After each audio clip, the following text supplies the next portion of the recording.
Now we are in fifth chapter of our textbook. In this chapter, we are going to learn and getting information on the topic that has been titled Indian Subcontinent in the 6th century BC. If we precisely tell it, the evolution of state system and religion, especially in northern India. In this chapter, we are going to learn about the origin of states. If someone asks you, in which state do you live? Obviously, all of you and also myself will answer West Bengal. But in our ancient time, there are no West Bengal, there are no Tamil Nadu, Delhi, UP, and etc. At that period, the state were originated from various type of fact and situations. Okay, then before entering this chapter, I am telling you here how in our ancient time of our Indian history, states were originated. Actually, the theory of the origin of states that I am telling you here. Origin of states in India. To answer this question, we must say the oldest theory about the origin of state is divine theory. And I would like to mention there are three type of theories regarding the origin of states in our ancient period of Indian history. One is social contract theory, second one divine theory, third is evolution theory. If I shortly describe the theories that I have been already mentioned you, number one, social contract theory. Actually, the states from the beginning were originated according to historian.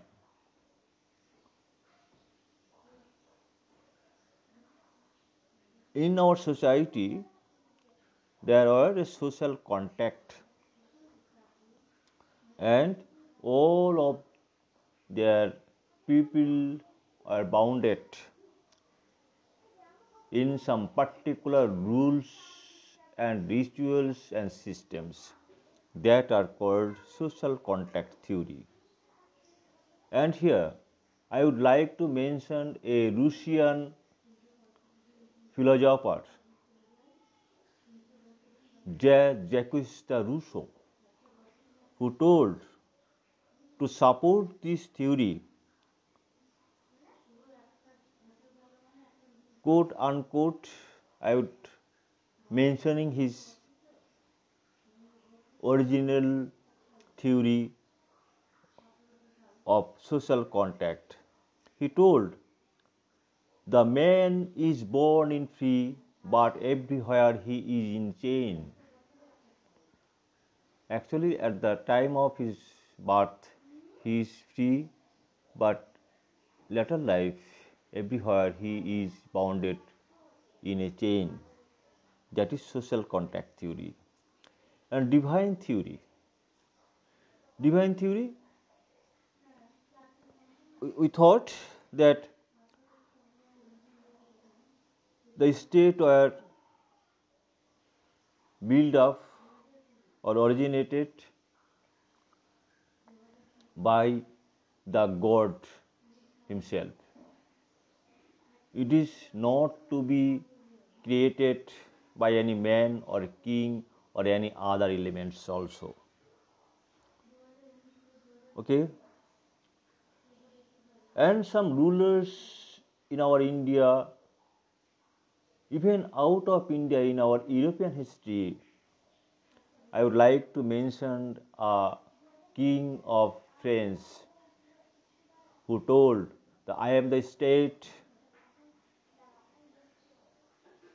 the 14 Louis, the king of France. So the another theory is evolutionary theory. We know the history of India begins with the birth of Indus Valley civilization, precisely known as Harappan civilization. We know it flourished about 200 2500 BC in western part of South Asia, what today is Pakistan and western India. That is the origin of our Indian states in our ancient India. And now, in my second part of our today's class, I would like the states of 6th century BC.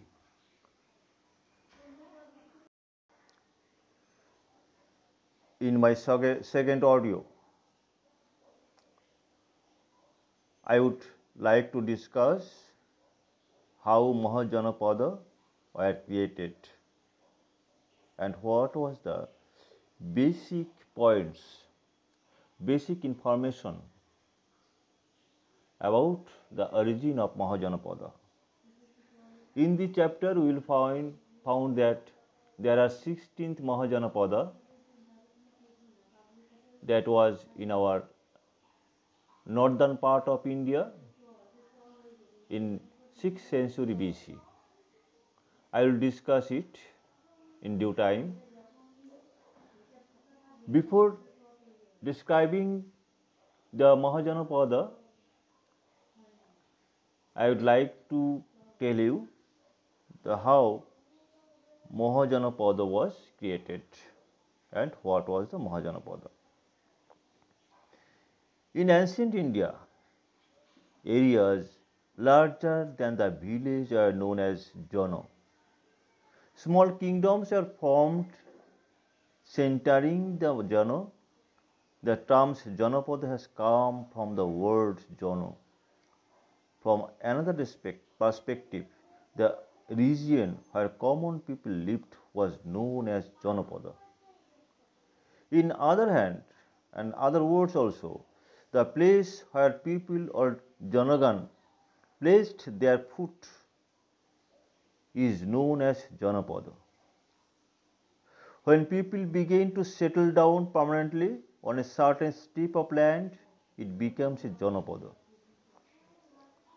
And at the beginning of 6th century BC, we come to know of many such Janapadas in Indian subcontinents. Later, bigger kingdoms emerged centering around such region of Indian subcontinents. Gradually, some Janapadas like Magadha were transformed into Mahajanapada. There are 16 Mahajanapada, that's called ষোড়শ Mahajanapada in that period, particularly in northern India. And these Mahajanapada were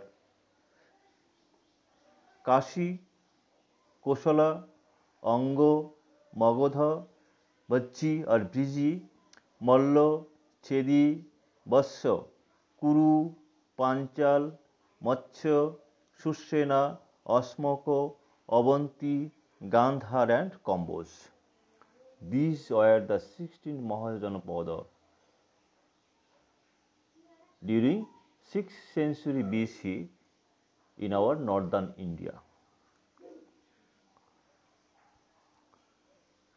And this Mahajanapada was, some were ruled by king, and some Mahajanapada, particularly Bajji or Biji, was ruled or governed by a Sangho. Okay, I am telling in briefly. My next question: how were the Ganos different from Janapada or Mahajanapada? My next question is: how were the Ganos different from Mahajanapada? Or the same question and same answer. Question is another type of question, but answer is same. The question is: what were the main differences between Bhajji and other Mahajanapada? To answer this question, we will have to discuss the main features of two type of states, that Bhajji and other Mahajanapada. The main difference between Bhajji and other Mahajanapadas was their political system. Other states were ruled by a king, whereas Bhajji was ruled by an institution called Gano or Sangho. This was the main difference in between Ganos and Mahajanapada. In this part, I will discuss some questions and also answers. How we should have to write the answers according to the questions. Question number 1. What were the features of Mahajanapada? What were the features of Mahajanapada? The 6th century BC is regarded as a major turning point of early Indian history, because the states were originated from this period in our Indian history and also Indian civilization. Number 1, it is an era associated with early states, cities, the growing of iron and development of coinage. The first features. Second features is the most Mahajanapadas are ruled by kings, some known as Ganos or Sanghas. Number 3, the Rajas or kings probably collectively controlled resources like land and also iron ore. That was the main features of our Mahajanapada that I have already been discussed. Our second question: why Magadha or Magadha became a powerful Mahajanapada? My second question: why Magadha became a powerful Mahajanapada? For answering this question, I would like to give you some information like this. Magadha became a powerful Mahajanapada because of the following. Obviously, one question may arise: why out of 16 Mahajanapada, Magadha became so powerful and they have expanded their territory of the state. How it was possible?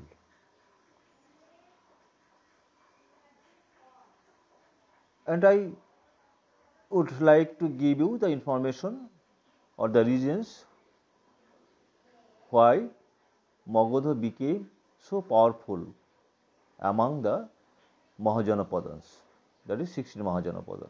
Number one, Magadha had fertile lands which led to increase in agricultural activities because it is plain Gangetic region or Gangetic land area were too much fertile and they are engaged themselves to develop the agricultural activities. Number two, it had deposits of iron ore which helped in making weapons and agricultural implements. Is there another reason? Number third, an important component of army, that was elephant, are found in the forest in this region. That is availability of elephants which are used at the time of war. Number four, Ganga. The Ganga and its tributaries provided a means of cheap and convenient communication.